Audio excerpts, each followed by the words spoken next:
Cristiano Ronaldo फिर से सुर्खियों में है और हमारे पास जो जानकारी आई है वो दिखाती है कि भाई मैदान के अंदर और बाहर दोनों जगह काफी कुछ चल रहा है। हाँ बिल्कुल। लगभग 42 साल के होने वाले हैं, लेकिन देखिए खेल और उनका जो प्रभाव है दोनों जबरदस्त हैं। सही बात है। इन सोर्सेस से ना कई दिलचस्प बातें पता चल रही हैं, जैसे एक बहुत बड़ा नया कॉन्ट्रैक्ट, हाँ, फिर एक ऐतिहासिक गोल का टारगेट, क्लब के अंदर उनका बढ़ता हुआ असर, और यहाँ तक कि उनकी पर्सनल लाइफ की कहानियों पर भी थोड़ी रोशनी डाली गई है। हाँ, तो चलिए फिर खोलते हैं इसे। सबसे पहले वो बड़ी खबर, अल नासिर के साथ उनका कॉन्ट्रैक्ट एक्सटेंशन। सुनने में आया है कि ये 2027 तक बढ़ा दिया गया है। हाँ, 2027 तक। और ये सिर्फ कोई रेगुलर एक्सटेंशन नहीं है। अच्छा। मतलब अलग-अलग रिपोर्ट्स में इसे फुटबॉल हिस्ट्री के सबसे महंगे कॉन्ट्रैक्ट्स में से एक बताया जा रहा है। सबसे महंगा कि मतलब? अंदाजा लगाया जा रहा है कि पैकेज 5,000 करोड़ रुपए से भी ज्यादा का हो सकता है। इसमें सैलरी, बोनस, इमेज राइट्स, ओ बाप रे। और तो और एक प्राइवेट जेट, और शायद क्लब में आगे चलकर हिस्सेदारी की बात भी है। मतलब इस उम्र में ऐसा सौदा कमाल है। 5,000 करोड़, ये तो मतलब सोचने वाली रकम है। क्या स्रोतों में इसका भी जिक्र है कि इसका क्लब के फाइनेंस पर या बाकी टीम पर क्या असर हो सकता है? हाँ, कुछ एनालिसिस इस तरफ इशारा करते हैं। देखिए, एक तरफ तो रोनाल्डो की मौजूदगी से ग्लोबल ब्रांड वैल्यू बढ़ती है, स्पॉन्सर्स आते हैं, जाहिर है। लेकिन दूसरी तरफ इतना बड़ा अमाउंट क्लब के ओवरऑल बजट पर और शायद टीम के बाकी खिलाड़ियों के वेतन वगैरह पर थोड़ा दबाव तो डाल सकता है। ये एक तरह की दुधारी तलवार है, ऐसा कुछ रिपोर्ट्स में कहा गया है। दिलचस्प है।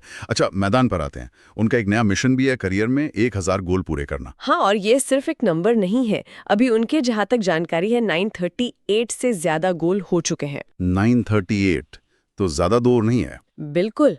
और जिस तरह वो पिछले कुछ सीजन्स में गोल कर रहे हैं, मतलब हर सीजन 30 से ज्यादा गोल। हाँ, उनका रेट तो गजब का है। तो ये लक्ष्य अगले 2 सालों में, मतलब 2027 तक बिल्कुल संभव लगता है। ये दिखाता है कि उनकी फिटनेस, उनकी भूख, वो अभी भी टॉप पर है। कमाल की निरंतरता है। 1,000 गोल सच में अविश्वसनीय लगता है। लेकिन जैसा आपने कहा, उनका प्रभाव सिर्फ गोल करने तक ही नहीं है। जानकारी कुछ और भी इशारा कर रही है। बिल्कुल। एक जो बड़ी घटना हुई जिसका जिक्र कई जगह है, वो है अल नासर के कोच स्टेफानो पियोली का जाना। हाँ, वो तो बड़ी खबर थी। और ये बदलाव रोनाल्डो के कॉन्ट्रैक्ट एक्सटेंशन के ठीक बाद हुआ। तो कई सूत्र कह रहे हैं कि शायद इस फैसले में रोनाल्डो की राय या पसंद का बड़ा हाथ था। मतलब उनका दखल अब मैनेजमेंट के फैसलों तक पहुंच गया, टीम चयन, रणनीति वगैरह में भी। ऐसा लगता है। ये दिखाता है कि उनका कद क्लब में कितना बड़ा हो गया है। वो सिर्फ एक खिलाड़ी नहीं, बल्कि एक पावर सेंटर बन गए हैं। लेकिन क्या इससे मेरा मतलब है टीम के अंदर कोई दिक्कतें आ सकती हैं, जैसे बाकी खिलाड़ी या मैनेजमेंट के बीच? क्या इस पर कुछ कहा गया है? हाँ, कुछ विश्लेषण इस पॉइंट को उठाते हैं कि जब एक खिलाड़ी का इतना प्रभाव हो, तो क्या इससे कोच की अथॉरिटी कम होती है या टीम का जो बैलेंस है वो बिगड़ता है। सही बात है। ये एक कॉम्प्लेक्स सिचुएशन है। फायदा भी हो सकता है उनके अनुभव का, लेकिन इसके कुछ रिस्क भी हैं जिन पर नजर रखनी होगी, ऐसा रिपोर्ट्स मानती हैं। और मैदान के बाहर भी तो चीजें चल रही हैं। वो नेटफ्लिक्स वाला शो था ना, उसमें रोनाल्डो और जॉर्जिना की पहली मुलाकात का एक किस्सा दिखाया गया था, गुची स्टोर वाला। हाँ, वो काफी रोमांटिक तरीके से दिखाया गया था। लेकिन फिर एक और खबर आई किसी अंदरूनी सूत्र के हवाले से कि असल कहानी शायद उतनी फिल्मी नहीं थी। बिल्कुल, यही दिलचस्प बात है। एक अंदरूनी सूत्र ने कहा कि असलियत थोड़ी अलग थी, ज्यादा साधारण।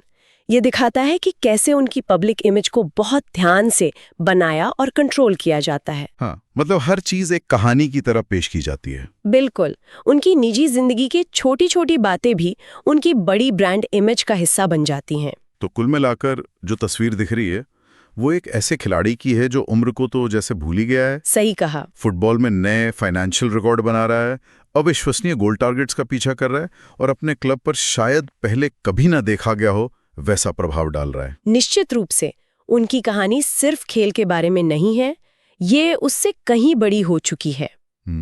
और ये सब देखकर एक सवाल जरूर मन में आता है जिस पर शायद हमें सोचना चाहिए।